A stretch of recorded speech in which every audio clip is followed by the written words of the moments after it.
What you got, Wayne? Come on. Man, it's so much easier when you're introducing people and then you got to get there and talk. Like everybody, I was exposed to Wayne via Pee-wee's Playhouse, but I grew up with a very conservative Southern mother.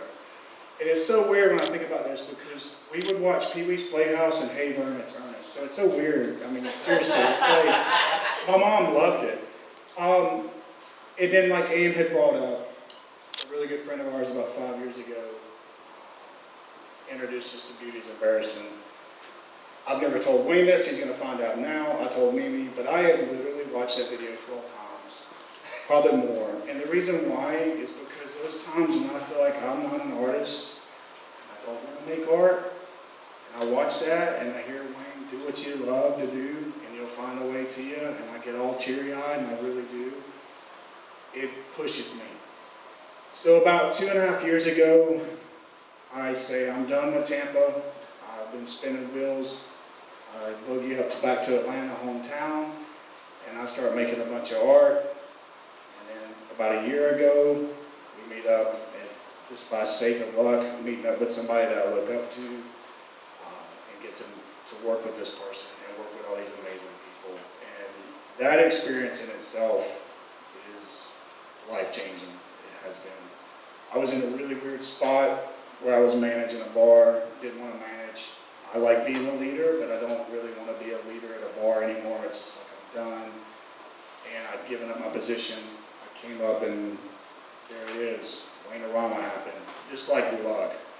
And it was just like we kept coming up. We were addicted. I'm like, hey man, I can't wait to work on the mountain. I can't wait to just sit there and sand us another stalagmite. But no, seriously, in all honesty, it was the first time for me, being the age I'm at, I was like, I can do this. I don't care, because I can do this and it's great. And it was being around a bunch of weirdos, no offense.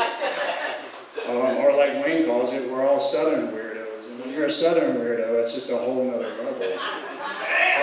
It is, man. It is, man. Preach it. My piece that I made, it came out of, I wanted to make that piece a very long time ago. Not that particular piece, but I had been in this transition where I started working with fabric, and I love that. 220-pound guy working in fabric. I go into a Joann's, and they're like, what are you making? And I'm like, oh, I'm going to make a big wheel out of fabric. I'm like, oh, really? And I know my ladies at Joann's. They treat me really well, and I love them very much. And I take a lot of pride in that. I do. And I love taking fabric and bringing it to life. And it took me a long time to get comfortable with that and through a lot of many processes as an artist. In that particular piece, the Viewmaster, because of the work that I do, it deals primarily with memory and childhood-based memories. I'd look back in my sketchbooks and I'm like, the Viewmaster. Well, when I first met Wayne, I wanted to make the Viewmaster for him. I told him, I said, I think I'm going to do this Viewmaster for Wayne. And it's before we kind of knew him. And then she said, I wouldn't do that. He might kind of be kind of weird about that. And I said, well, okay. So I kind of tucked it away. And I was like, all right. But the show came up. And I said, I'm going to make this Viewmaster. I was originally going to do a cereal box because Wayne was inspired. Every Saturday morning, everybody was inspired by Wayne for Saturday mornings. But I kept thinking about a conversation that he and I had about the Viewmaster in his TED Talk. And if you've not seen his TED Talk, you need to watch it because that's where he really nails in about the Viewmaster. And you see how passionate he is about it. And I was like, I'm going to take that and I'm going to turn it into this thing. The beauty of it for me is artistically, I like to be challenged, and I got challenged with that. Originally it was going to turn out one way, I was going to paint it, yada yada. The next thing you know, I'm hand embroidered Wayne White, and I go in there and I say, hey, look at this, I hand embroidered Wayne White, do you see this? So, with that being said, Wayne doesn't know this, but I made that as a gift to him. It is. It's a gift to him and a thank you, because Wayne has been one of those people that's just been amazing, as everybody can feel that presence. If I had a memory that I had to share, like in regards like to Wayne-O-Rama outside of working with everybody, talking art with Wayne. That's the cool thing, man. When you, like Megan talked about Red Grooms, I remember talking with him and he told me about Red Grooms and I went back and looked him up and I was like, dude, why are you not talking about this in the movie? He's like, I did, it got cut out, and and you're just like, dude, man, this is so amazing. And it was just like being in a studio, talking with a really good friend about art, and you realize, man, this guy's doing what I want to do. And that was one of the things, is like when I left Wayne-O-Rama, a couple of times I went back to my job and was like, I'm going to make it as an artist. I believed it, and I didn't believe that. And suddenly I looked at not only him, but other people. Miles, when I met Miles was like making art. Brad was making art. I'm like, dude, I can do this. You just got to take the lead. And that's what he talked about last night in the talk, is that you got to take the lead. And since then, I've just been grinding, man. And you know what? If I don't make it, I don't care, because at the end of the day, I like what I make, and that's what I do. I do what I want to do because I want to do. And that's the same kind of spirit as Wayne, man. Like, straight up.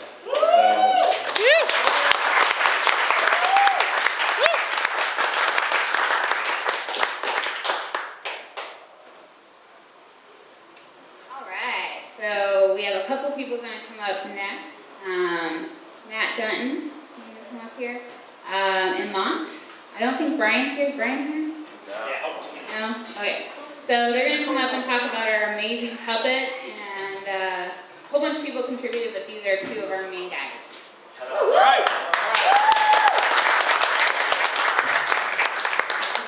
Let's talk.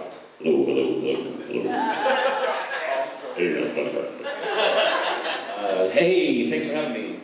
Everybody was too far and I'm too close. Matthew Dutton, this is on Overton. We both had our hands in here and there, different parts of the Wayne-O-Rama, and even beforehand, I, like everyone, was kind of introduced to Wayne's work at an early age. I remember watching it while my parents were partying with their friends, and I'd be posted up in front of a TV laying on the shag carpet watching it, kind of melting into the TV. And then on through, there's all kinds of different things that you get influenced by, but lots of things, like someone was saying, they didn't even know it was his work, and then later as you reflect, you go, wow, I remember all those little pieces of your childhood that you remember. So I started getting the notion that something was coming up. I was working at Rock City. I knew Wayne was involved with Rock City stuff, had some influence from that, and I started connecting all these different dots, and I had pestered Bob so many times I'm surprised he still smiles whenever he sees me. And so I knew that something big was happening, and I could feel the energy, and I just wanted to be a part of it because it was in my hometown. Here we are, Chattanooga. I'm living in Hickson. Wayne's from Hickson. There's just all this weird thread that gets webbed.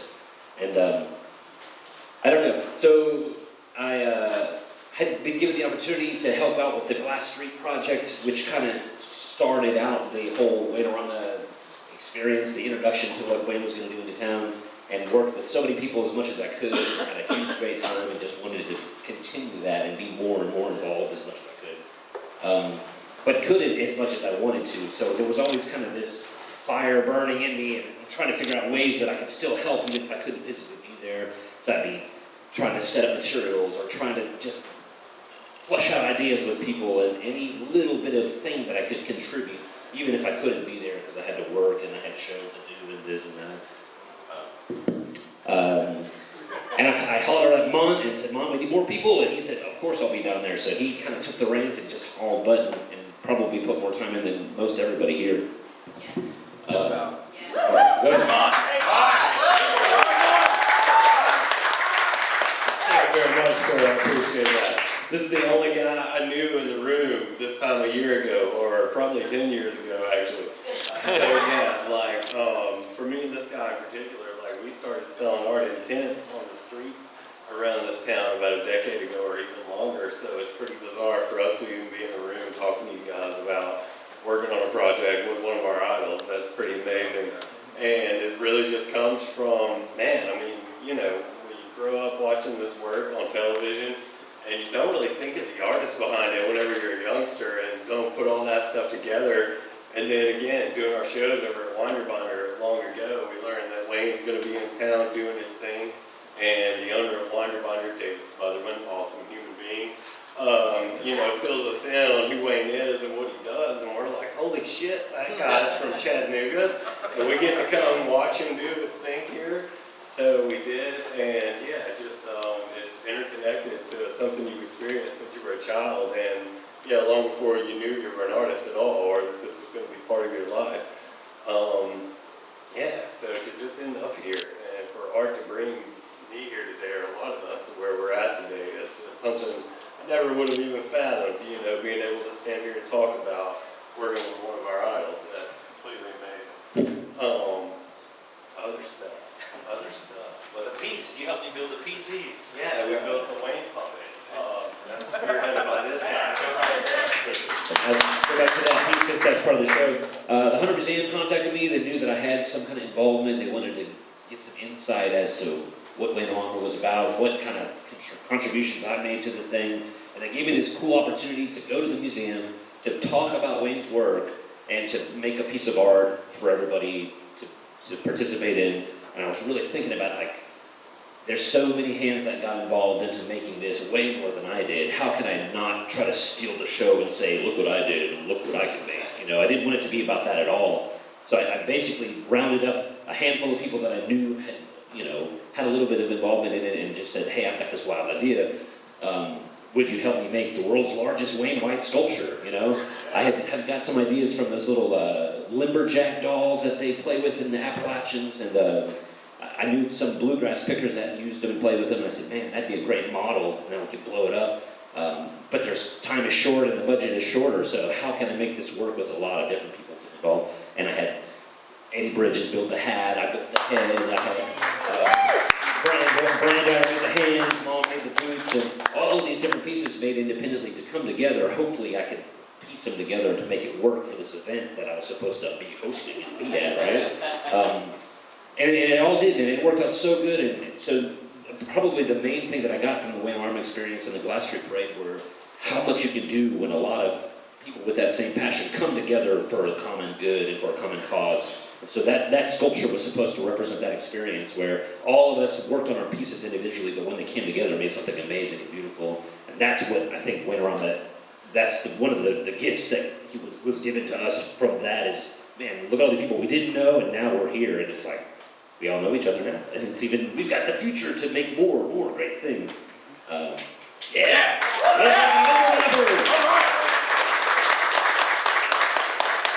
Another thing about Wayne-O-Rama, like Matt was saying, is just like whenever, you know, there is an instance like this for art, and this is really art history that we got to participate in, guys. So, like, do some research and look some things up, and really, like, this is art history that we got to participate in. Just trust me.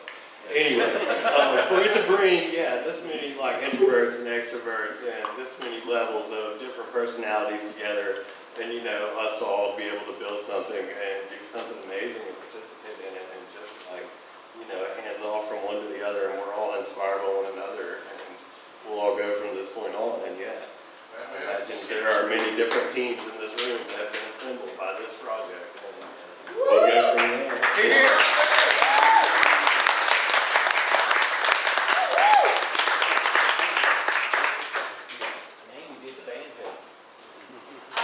So originally we had planned a little slideshow, music video, fun stuff, but there is a movie going to start here in a few minutes, so we're going to cut it short a little bit.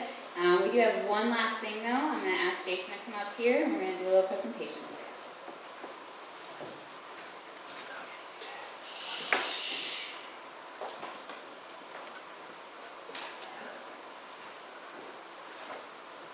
So as most of you are aware, I spend a great amount of time making weird photography. And the night before Wayne-O-Rama opened, everybody had scrambled up to the front and they were around the Incline Railroad and it seemed to work. And so I scampered back to the generals and laid on my back and I took this picture. And in some inane, silly way, I thought it'd be great that if I could get him to sign it, we did something together. So, but when he signed it, the very moment he signed it, I I realized I couldn't keep it, which was very disappointing to me because I'm not really that good of a person. But I just knew that I'd carry it with me for the rest of my life, and it would be painful. So I knew where it was going that moment as well. And so I took the liberty of then getting everyone else that I could that had worked with me and along with Wayne and to sign it as well. And now I'd like Wayne to step up if he wouldn't mind, and I'd like to give this to someone that I'm pretty certain is unaware of how much they've impacted the people around him. And someone I wish I had, but I never had the pleasure of meeting. But I would like to present this to Dennis Palmer and Bob Stagner.